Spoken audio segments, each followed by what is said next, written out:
Hello everybody and welcome to another episode of Going for Goldbridge, and we're going for Gold Humble today, not Apple Crumble. That's the theme that I think is going to be running through this show, but I hope you're all doing very, very well. It's been a while since I've done a show. Been a very busy week. Got some good videos coming up later for you in the week as well, but there's a lot to get through today. Some good debates, actually, and some good questions. Now, look, let's just fly straight into it this week. Over the weekend, I went on the Kickoff with the True Geordie and Loz. I think, True Geordie gets a lot of credit, obviously, very, very good, but Loz is a big part of that, and there's people behind the scenes like James and Elliot, who I've got to shout out as well. But it was an interesting, I think it took a lot of people by surprise on Sunday when I went on there, and had a lot of people asking me about it. All I want to say about it, well, there's lots of things I'd like to say about it, but what I want to say first of all is that I don't watch a lot of YouTube. And the interview that Loz and the True Geordie did with Ricky Gervais was stunning. It was absolutely stunning. It was amazing. I watched it half on Sunday and then I watched it all through again when I was back on the train from London yesterday. Amazing. And one of my idols as well, Ricky Gervais. So what an opportunity it was for those two to interview him. And it was good. It was good. And you know what? I used to love Parkinson, Des O'Connor Tonight, all the top interview shows. And Des O'Connor. What happened to Des O'Connor? Remember Russ Abbott? No, you'd be too old. But the quality of interview is, look, I like Michael McIntyre is a comedian who is very safe. You can watch it with your kids. He has a chat show. It's shit, and there are a lot of chat shows out there on the mainstream media that are crap because the celebrity, before they go on, and I know this for a fact, dictate the questions. I'm not answering that. Ask me about my product, this, that, and the other. And that's even Graham Norton, whatever you watch, whatever floats your boat, most of mainstream interviews are done because the guests have got something to promote, a film, Tampax, whatever, I don't know. They've got something to promote and they go on these shows and they only answer certain questions. What I liked about that interview that Loz and the True Geordie did with Ricky Gervais is that wasn't scripted. There was no way that was scripted. That was just an open conversation for an hour and a half, and very, very revealing. And it says a lot about Ricky Gervais as much as it does too as those two as interviews. So very, very good. My experience with them, really enjoyed it. Really enjoyed the day. I couldn't, even Rory from the Chelsea fan channel as well. Fantastic lads. As I said, Elliot and James, nice lads, and Loz and True Geordie, Brian, I call him Brian now, were very, very receptive and nice. I haven't got a bad word to say about the whole experience. It was really good. I really enjoyed it, and very, very grateful for being invited on. When I get invited on these things, obviously people would say, "Oh, it's for you, Goldbridge."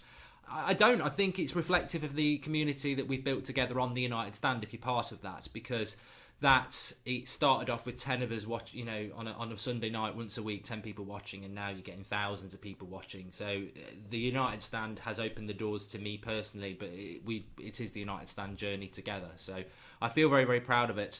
And also there is another side to this as well. A lot of people said, how did you find the experience? I've always been very open that I sort of slated the True Geordie a few years ago because he did a video talking about Michael Carrick and said he didn't rate him, and I just said, what an idiot, and probably a few other things, which, fair play to him that he approached me a few months ago and said, look, you were a bit of a cunt to me in the past, and there was no need for it. And you know what?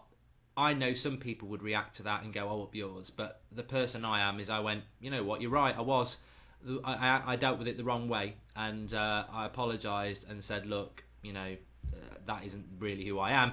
And it's well documented before. I've done a lot of things in my life. We spoke about the detective thing on the True Geordie, and I'm happy to talk about that on a podcast. I'm not bothered. But the bottom line is nobody's ever really asked me why I really did it. And the reason I did it is because I want to help people. I want to help people now. I did a live stream 18 months ago because one of my friends died, and we collectively raised about £8,000 for cancer charity. I want to help people. I want to help people. I think mental health is a massive thing at the moment. I think a lot of people are jumping on it, not in they're jumping on it to make themselves look good. I think awareness is out there. It's very, very important. I did 10 years in the police as a detective, and I helped people, and that's something I'm very, very proud of. And I like to help people, and I have, you can be a winner at the game of life. Get a green screen, have a baby, get married, something else. It used to be a game, but I've got no degree. I've got no A levels, but I have got a degree in life because I've done a lot of things in life. But when I came into YouTube, I've never done YouTube before, and I came into YouTube as me, as somebody who's opinionated, and a couple of bullies tried to bully me, and I will stand up to bullies. I remember when I was at school, I was about 8 years old, and we were playing football, and obviously at school, the older people are 11 before they go to secondary school, and I was quite good at football. So we were playing, we lost, and one of the older lads took the piss. A bit like these Arsenal fans on Twitter taking the piss today because we lost to PSG. I didn't have the control as an 8-year-old as I have now, and some would say I don't even have it now.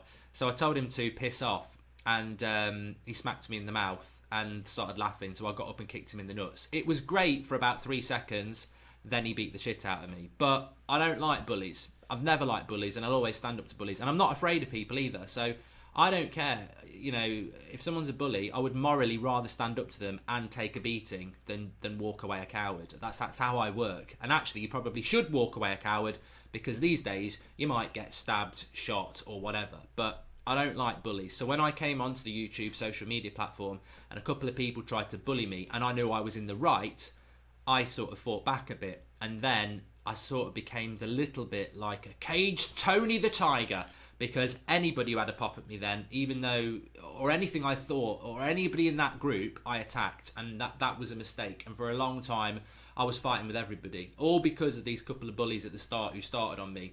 And then they had a lot of friends in these groups, you know, other media outlets, other YouTubers, and because they were friends with them and they were spreading these rumours around, I just went in on everybody. And that's well documented. But that was a long time ago, you know, over 3 years ago. And I think over the last 3 years, I have learned a lot of things in life, and I have learned about myself and this genre. And personally, you'll see me on a lot of things now. I went and filmed in something London yesterday for another channel.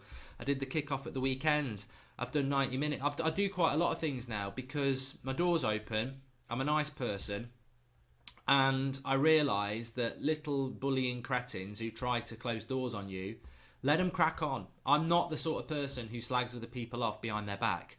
Oh, don't do that. Don't work with them. They're horrible. He did this to me. Lies, lies, lies. I just don't do it. I work with anybody. But I did really enjoy it on Sunday, and they are a really, really, really good setup. So I can only speak positively about that. Mukal Agual says, most famous person in your contacts. To be honest, it probably is. I've got a few footballers who DM me, and obviously the True. I mean, when we're talking contacts, I'm mainly on Twitter. I don't use WhatsApp, so I've got a few people. I mean, True Geordie messaged me to come on the show, so a few footballers, but yeah, I'm not into all that. I'm not into all that, and I don't want to. You know, there's always that line, never meet your idols, right? And I think it's very true. The older you get, a lot of people, especially in the football industry, have grown up in that football industry, and they live in a bubble, and they live with people around them who basically suck them off all their life. And there's very few footballers who've got a grounding and understanding of the life that we lead. Manners, morals, respect. It's not even their fault. They just, from a very young age, they live in this idolised bubble, and that will have an impact on you. I guarantee you now, if I'd been in one direction since I was 15, or played for United since I was 15, and you met me now at my age, I'd be a complete prick. Some people probably say you're a complete prick anyway, but you know what I mean is I would be not the person I am now. I wouldn't have experienced everything I've experienced. Like, I wouldn't want to be, you know, if I had like this level of exposure when I was 17, 18, I would not be this person now in my 30s. You know, I would not have gone and lived in Ireland. I would not have gone into the police and been a detective. I would not have done the thing. I would not have had the lows and the highs that I've had that took me to the decision in my mid-30s that I wanted to do this. I would never change. I have no regrets. I don't believe in regrets. I really think that your life is what you're dealt, and you got to crack on with it. And some of us get good cards, and some of us don't. Some of us have troughs. Some of us get back up at the mountain. Some of us, you know, sink in the trough. You know, fate, whatever people want to call it. So I don't have a problem with these footballers being knobheads, but a lot of celebrities are. I mean, the one thing that's been in my head recently was that Liam Neeson statement, which I want to talk on my podcast about because I think it's a really big topic, and I thought what John Barnes said about it was very interesting. There's no doubts what he said was racist, but it's whether, is there a cut-off point? And I've spoken about that on the podcast before. But I started to think, actors, I mean, these are people who go around the world all their lives just being paid to act. They're not role models. They're not people. They live in footballers live in a bubble. Surely actors live in even in a worse bubble, because a lot of their lives they're pretending to be something that they're not. They're telling people how great they are. Celebrity to me is a dangerous word. It's a dangerous word. Would you wear a Liverpool shirt if it was the only clothing available on earth, says Max Samore? No, I'd rather freeze, to be honest. At least it would be a moral death. And I'm sure many Liverpool fans would agree with me that, if it's freezing cold and there's a United shirt there, do you put it on? I think some people would put it on, but as far as I'm concerned, no. At least at my funeral, they'd say he was stubborn to the end. That Liverpool top could have saved his life. At least he was consistent. He hated Liverpool. It's what he would have wanted. He would have preferred to die. Why do you hate Phil Jones so much, says Magical Suarez? I mean, I don't really do the football stuff on here, but I don't hate any footballer. I don't hate Luis Suarez because I don't know him personally. I just hate what he did to Patrice Evra, and I don't hate Di Maria for what he did for PSG. I think I never understood why we were booing him in the first place. I understand why we do now, because he took the piss at Old Trafford, but I don't hate people I don't know. I think footballers you're not meant to know footballers. They're football players for your football team, and you appreciate them as a footballing talent. So if I say Phil Jones is shit, that's because I think his football talent's shit. I don't know the bloke. He could give thousands and thousands of pounds to charity. He could have, me and him could be the best mates in the world off the pitch. He might look at me and go, "You're a shit YouTuber." He's probably right. I wouldn't not speak to him for that. I think people who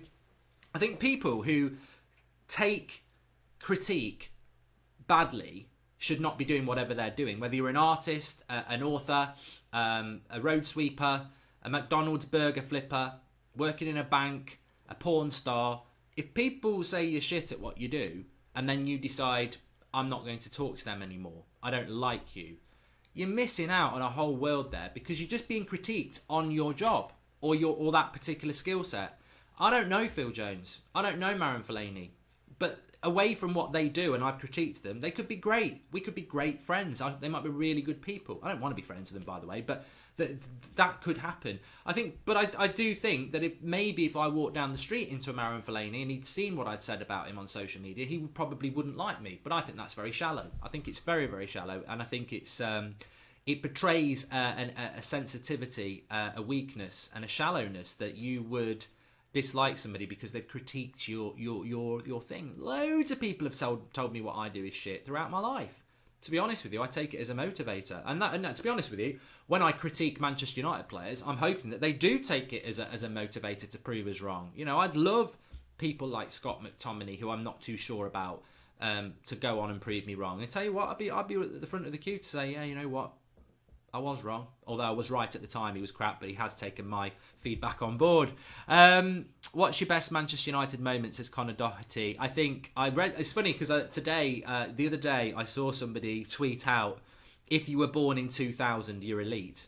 And I replied and I went, look, I don't want to be ageist, but if you were born in 2000, you didn't really start appreciating football probably till you're at least 8. So 2008. The best Premier League era was the late 90s. Manchester United won the treble in 99. I actually think you're more elite if you were born around the late 1980s, anywhere before that, because you would have been old enough to remember the treble. And, we've got the man who scored the winning goal, but that treble season, I mean, it's very lazy to say the treble season was the best United period of my life, but it was, because it was just unbelievable. From now, and probably before, this period from February to May was just week on week, game on game. I get goosebumps thinking about it. It was amazing. But also, I've got to give kudos to Arsenal. They were a very, very good team then, a very, very good rival. Can I get a signed Liverpool shirt for Salah? Says Attila. Yeah, I don't know him. Jeff Smith, not going to answer that. Although I would walk into a room with him any day of the week. When are you and Andy Goldstein collaborating? I'll tell you what, I would love to collaborate with Andy Goldstein because he does the snooker, and I love the snooker, and I love Eurosport coverage of snooker. It's one of the things that people probably will find quite surprising about me. I love snooker, and I love the coverage of it. And I'm watching the Welsh Open when I'm doing my work at even not doing it now, but I do love it. So I'd love a collab with Andy Goldstein. I'm doing a collab with Alex Goldberg, who's a Chelsea fan, on Friday night on the United Stand. And if whoever loses that game, we've got to change our name to Silver for a week. So it could be Silverbridge or Silverberg. Which players would you buy for United with the budget? Not going to answer that. Don't know what Suarez quotes are, Dan.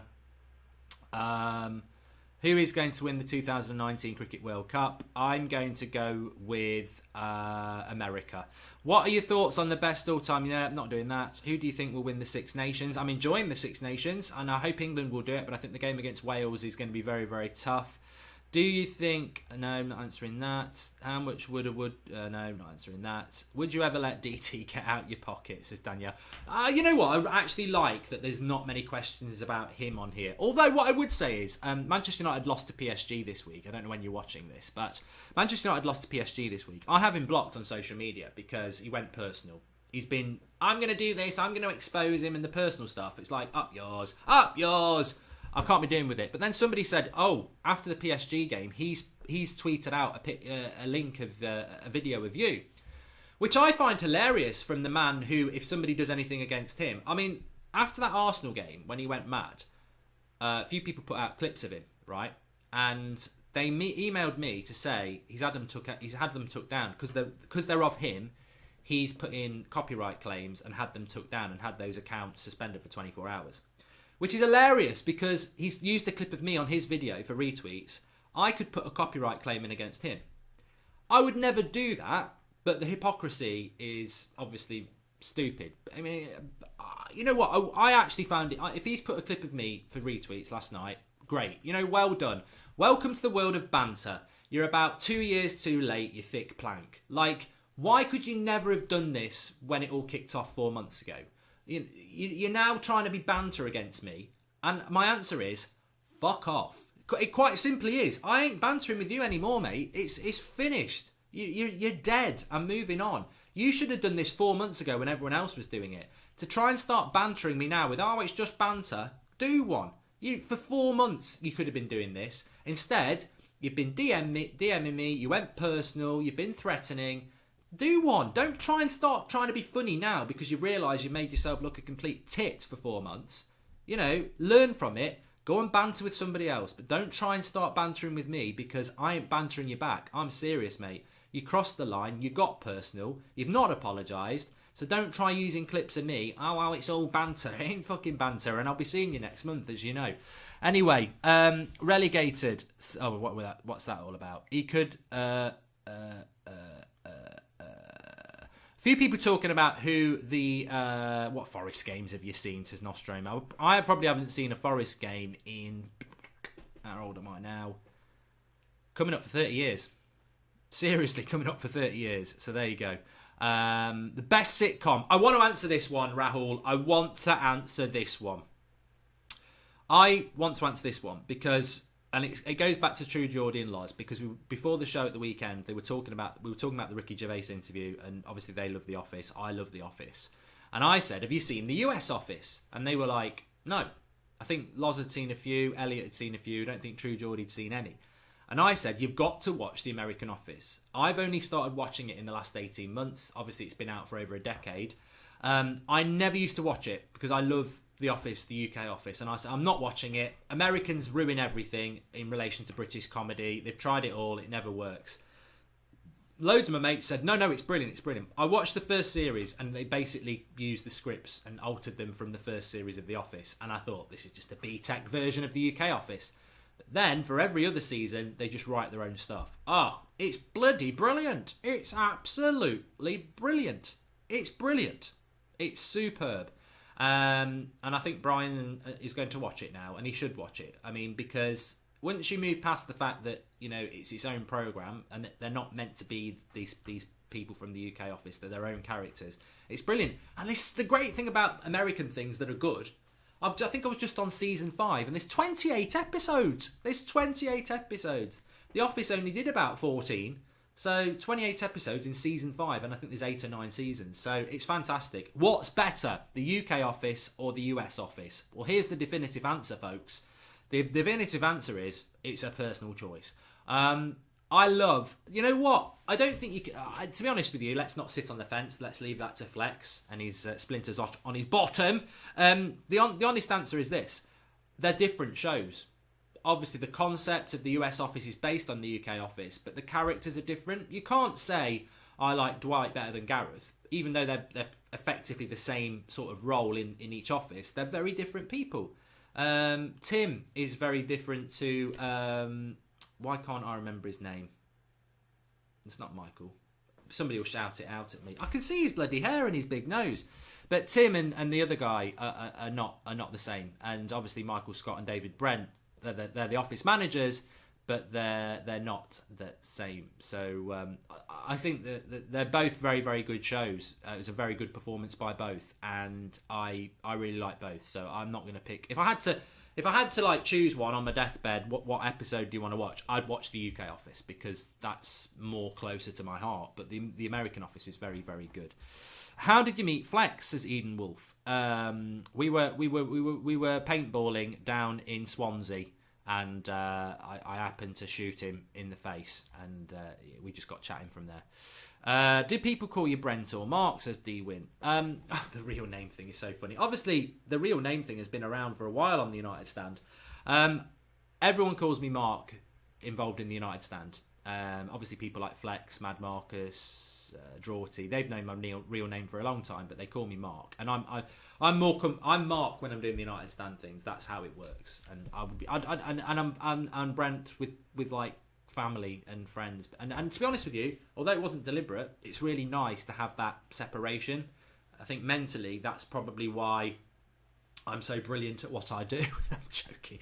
But it probably is why I find it very easy to just switch off, because I have that. And that was never the intention of it. Obviously, the Mark Goldbridge name is because I had to have a different name to my real name in 2 jobs. When I first set up, they wouldn't let me use my real name if I was going to do it. And then when I moved from that job into the private sector in banking, again, they didn't want me to be using my real name either, because it could be traced back to where I was working at the time, potentially. So I had to have the second name. But it's great for me because I'm Mark when I'm doing United Stand stuff. Everyone calls me Mark, even though they know my name's not that. But that's the name we use. It's great.